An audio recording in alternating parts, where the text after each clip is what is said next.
आज 24 अक्टूबर को 5 सूत्रीय मांग के लिए यहाँ पर हम धरना प्रदर्शन और रैली के लिए उपस्थित हुए हैं।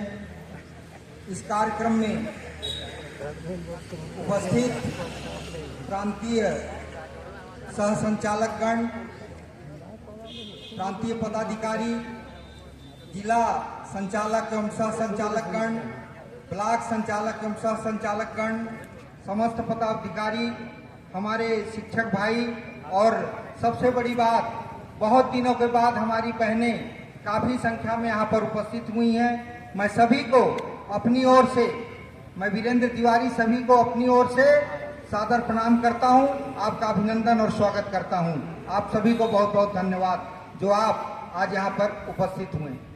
साथियों, मैं बताना चाहता हूँ, जैसे संख्या की बात चल रही है, मैं पिछले 8 दिनों से वाच कर रहा हूँ। जितने लोग इस बार अवकाश में रहे हैं, पिछले 6 साल में कभी भी इतने लोग अवकाश में नहीं रहे थे। इसलिए आप संख्या को कम मत कहिए, हर जगह का प्रतिनिधित्व हो रहा है। शिक्षक अगर एक आया है मतलब वो 10 लोगों का यहाँ पर कम से कम प्रतिनिधित्व कर रहा है इस बार। तो बहुत अपवाद स्वरूप ऐसा कहीं होगा जो एक आध जन न लिए हों या जिनसे हम लोगों का संपर्क न हो पाया हो, लेकिन बहुत अच्छा इस बार प्रतिसाद मिल रहा है। सभी लोग सामूहिक अवकाश में आज हैं, ये हमारे लिए बहुत बड़ी उपलब्धि है। इसका रिपोर्ट भी प्रशासन अपने स्तर पर राज्य सरकार तक पहुंचाएगा। कल ही जिला शिक्षा अधिकारी ने आदेश जारी कर दिया है संबंधित बीओ लोगों को कि आज कितने लोग हड़ताल में हैं, उनकी सूची प्रस्तुत की जाए। तो ये हमारा सफल वहीं से होना शुरू हो गया है हड़ताल। मतलब जिस उद्देश्य से आज हमने इस हड़ताल की घोषणा की थी, कार्यक्रम तय किया था, उसमें हमको सफलता मिल रही है। आप अच्छी तरीके से जानते हैं कि एक दिन के हड़ताल से हमारी मांगे कभी पूरी होने वाली नहीं है, लेकिन पिछले 6 साल से हमको सरकारों ने, हमको जो सरकार थी, भटका दिया था, अलग अलग मुद्दों पर भटका दिया था और हम लोगों को इसलिए कोई सफलता नहीं मिली। हमारा जो इसमें प्रमुख लक्ष्य है पूर्व सेवा गणना, मारुति भाई ने भी बताया कि पूर्व सेवा गणना हुई, यहाँ हुई है भाई, वेटेज वगैरह मिला है, लेकिन अभी यादव जी बता रहे थे कि कैसे मिला है। ना हमारी छुट्टियों की गिनती हो रही है, जो हमने छुट्टी संग्रह किया था उसकी गिनती नहीं हो रही है, न मेडिकल का लीव का गिनती हो रहा है, न ईयर जो हम कलेक्ट करके रखे थे उनको माना जा रहा है। तो कहां से करना है? आज मैं आपको बताना चाहता हूं, कई साथी जो 1995 से कार्य कर रहे हैं, उसी पद पर आज तक बने हुए हैं। उनके साथ जो वर्ग 3 से शिक्षाकर्मी वर्ग 3 से नौकरी प्रारंभ किए, वो लोग हम लोगों के संघर्ष के बल पर, आप सभी के सहयोग से लड़ते लड़ते उनके बराबर पर आ गए, उतना उनके बराबर तनख्वाह उनको भी मिल रहा है। मतलब वर्ग 3 से लेक्चरर बन चुके हैं, लेकिन जो शुरू से है लेक्चरर, उनको आज तक कोई लाभ नहीं मिला है। अगर पूर्व सेवा गणना हो जाए तो उनको अभी तक कम से कम 2 क्रमोन्नति मिल गई होती, कम से कम 2 क्रमोन्नति मिल गई होती। आज वो सीनियर प्रिंसिपल का स्केल को प्राप्त कर रहे होते। कितनी बड़ी विडंबना। सबसे हमारी प्रमुख मांग होनी चाहिए पूर्व सेवा गणना, मतलब पूर्व सेवा को मानना, गणना पर नहीं, मानना। ठीक है, 2018 से पहले का भैया आप एरियर्स मत दो। जब शुरू में संविलियन हुआ तो मैं सोचा कि ठीक है, आज तक जो नुकसान होना था हो चुका, अब आगे हमको कोई दिक्कत नहीं होगा, आने वाले समय में हमको बराबरी का दर्जा मिलेगा। इसकी गणना करते हुए रिटायर होंगे तो पूरा पेंशन मिलेगा, पूरी ग्रेजुएटी 33 महीने की मिलेगी, 240 दिन का अवकाश नकदीकरण मिलेगा। लेकिन यहाँ तो सब कुछ टाइम फिक्स हो गया। एक लाइन लिखने से कि आपको जितना भी जो भी लाभ मिलेगा 2018 के बाद मिलेगा, 1 जुलाई 2018 से मिलेगा। मतलब 20 साल की सेवाओं का हमको कोई लाभ नहीं मिलेगा। जब हम शुरू से ही शासन के बनाए हुए नियमों से हमारी नियुक्ति हो रही थी, उसी शिक्षा विभाग और ट्राइबल के स्कूलों में हम काम कर रहे थे, वहीं से आवंटन हो रहा था। हर शासकीय कार्य में हमारी ड्यूटी लग रही थी। चुनाव कराने से लेकर हर काम में, जनगणना में जिसमें शासकीय कर्मचारियों की ड्यूटी लगती थी, सब काम हमारा मतलब हम कर रहे थे, तो हमको शासकीय कर्मचारी आप 2018 से कैसे मान सकते हो? मतलब कितनी बड़ी विडंबना सिर्फ पैसा देने के कारण, कि पैसा ना देने पड़े उसके लिए अपनी तरह से नियमों की व्याख्या कर रहे हो आप। इस चीज को आपको समझना पड़ेगा।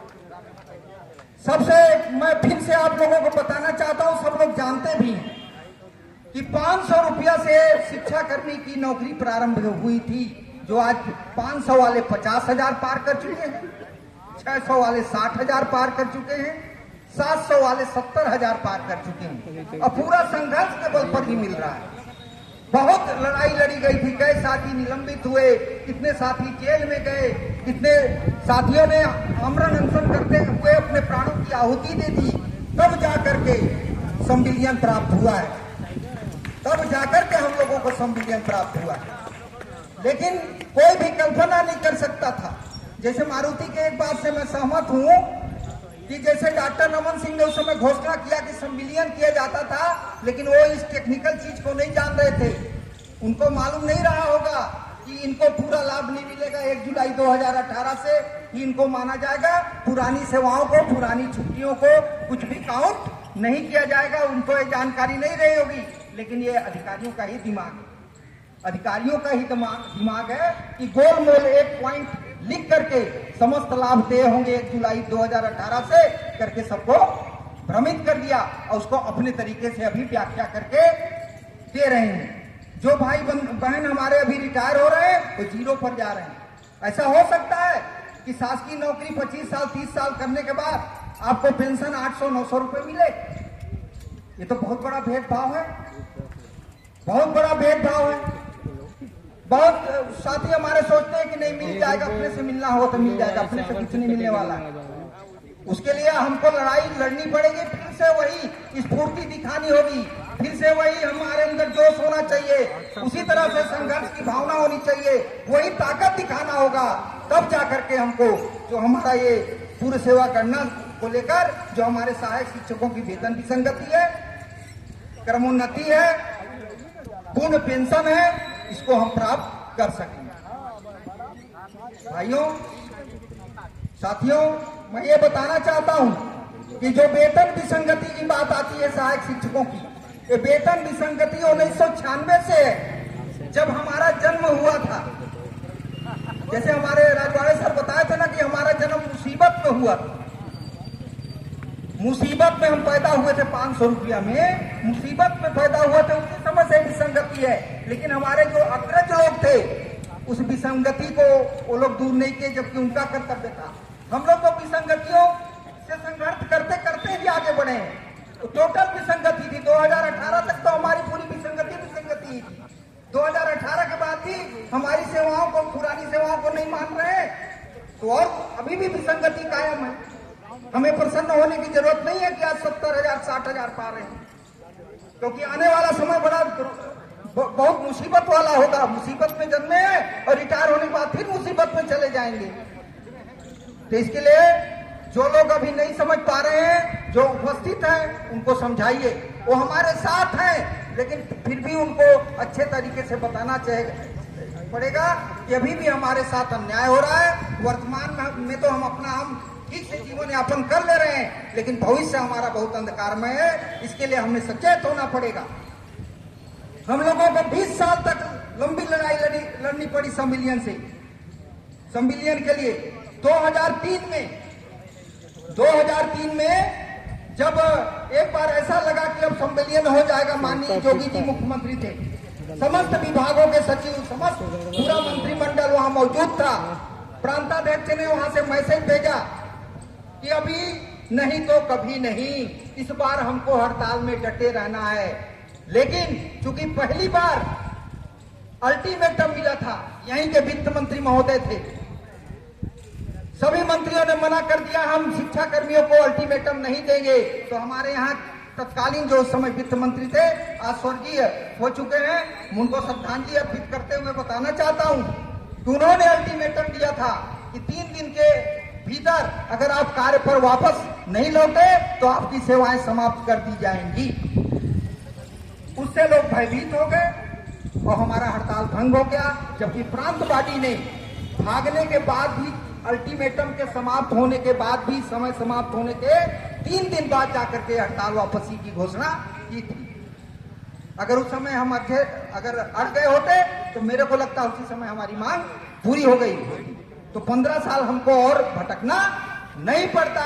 लेकिन 15 साल जो हमको संघर्ष करना पड़ा, उस 15 साल के लिए हम उस सरकार को भी 15 साल के लिए सत्ता आने में तरसा दिए थे। उसका उनको प्रतिसाद मिला कि हमको 15 साल बाद संविलियन मिला, लेकिन वो सरकार जो हमारे साथ छल की थी, धमकी दी थी, डराया था, हमारी मांगों को पूरा नहीं की थी, वो भी 15 साल छत्तीसगढ़ में तरस गई थी, सत्ता के लिए तरस गई थी। क्या होता है, कभी कभी न्याय तो मिलता है, लेकिन देर से मिला न्याय भी अन्याय होता है। जो हमको संविलियन मिला, वही सरकार जो संविलियन भी वो 15 साल पहले भी दे सकती जब सरकार में आई थी, लेकिन उसने समय पर नहीं दिया तो उसको भी भुगतना पड़ा। इसलिए ऐसा नहीं है कि हमारी गिनती को न देखा जाए। एक शिक्षक कम से कम 10 लोगों को प्रभावित, और फिर तो स्टूडेंट है उसके, वही लोग आगे मतदाता, वही देश के नागरिक बनने वाले। तो हमारी गिनती एक वोट की संख्या के हिसाब से नहीं की जा सकती। बस हमको अपने अधिकारों के लिए सजग होना चाहिए, फिर से हमको तैयार होना होगा, और जब कभी भी मोर्चा आह्वान करता है, जब कभी मोर्चा आपको आमंत्रित करता है, आप सामने आइए, किसी के बहकावे मत आइए, क्योंकि सब शिक्षक है, सब जानकार हैं, उनको कोई बरगला नहीं सकता, उनको कोई बरगला नहीं सकता। एकता में ही बल है। एक उंगली देखिए, एक उंगली होती है, लेकिन वो 5 उंगलियां मिलकर के ताकत बनता है, मुट्ठी बन जाती है। उसी भाव से हमको लड़ना पड़ेगा। कोई भी प्रांताध्यक्ष हो या कोई भी अध्यक्ष हो, वो कुछ नहीं कर सकता जब तक हम उसके पीछे खड़े नहीं होंगे, क्योंकि उसके पास भी वही ताकत है, हमारी ताकत है, कोई अलग सत्ता की ताकत उसके पास नहीं। तो मैं यही अपील करना चाहता हूं कि हमारा आगाज हो चुका है। ये 2 महीने का आंदोलन के द्वारा हम अपने आने वाली कार्य योजना को लिए बिगुल फूंक चुके हैं। 2 अक्टूबर को महात्मा गांधी की जयंती के अवसर पर सत्याग्रह पद यात्रा से अपनी 5 मांगों, महंगाई भत्ता के लिए देख लीजिए भैया, महंगाई भत्ता कभी सुने? मैं 55 साल मेरी आयु हो चुकी है, 95 से नौकरी कर रहा हूँ। महंगाई भत्ता के लिए मैं कभी ना आंदोलन देखा, मिला कभी लेट लतीफ मिला, लेकिन देर तिथि से मिला। पिछले 3-4 वर्षों से क्या हाल हो रहा है आप लोग देख रहे हैं। ये कभी नहीं मिलेगा, मान के चलिए, इसका कोई रिकॉर्ड नहीं। इंक्रीमेंट रुका रहता है तो मिल जाता है, उसका रिकॉर्ड होता है। महंगाई भत्ता को कभी भी सेवा पुस्तिका में इंदराज नहीं किया जाता, कोई रिकॉर्ड नहीं, मतलब सीधे गटक जा रहे हैं। अभी कोई लिख भी दिया था कि गटका गटका लिख दिया था, बेचारा सस्पेंड हो गया है ना। तो ये मतलब सही बात कोई कहते हैं तो उसमें भी हो, लेकिन डरने की बात नहीं है। अगर डरेंगे तो, अगर डर गए तो हमारी मांगे कभी भी पूरी नहीं हो सकती। लोकतंत्र में हमको लोकतांत्रिक तरीके से अपनी बातों को रखने का अधिकार है, और हम संघर्ष करेंगे तो जिसको असंभव कहते थे उसको संभव, संविलियन जब संभव हो गया तो ये सब गणना उड़ना सब हो जाएगी, और पूर्ण पेंशन, क्रमोन्नति सब कुछ मिल जाएगा। जब वो मिल गया तो इसमें मिलने में कोई संदेह नहीं है। बस हम लोगों को एक होना है। 2 तारीख से हम लोग 2 अक्टूबर से प्रारंभ कर चुके हैं। 14 अक्टूबर को जिला स्तरीय ज्ञापन सौंपे, आज यहाँ पे धरना है। आगे जैसे जैसे कार्यक्रम बनेगा हमको उसमें सहभागिता निभानी है। पूरा प्लान बन चुका है, बिगुल बज चुका है। अंत में एक लाइन बोलते हुए अपनी वाणी को विराम दूंगा कि बिगुल बज उठा महाक्रांति का, वीरों शौर्य दिखाना है, और असमंजस में समय गंवा कर कायर नहीं कहना है। इन्हीं के साथ मैं आप सबको प्रणाम करते हुए, सभी भाइयों को बहनों को प्रणाम करते हुए, और ये उम्मीद करते हुए कि आने वाले समय में भी, आगे भी आप एकजुटता बनाकर अपनी मांगों के लिए संघर्ष करेंगे, साथ देंगे और अपने अधिकारों को प्राप्त करेंगे। इसी के साथ बहुत बहुत धन्यवाद, बहुत बहुत आभार। संघर्ष मोर्चा।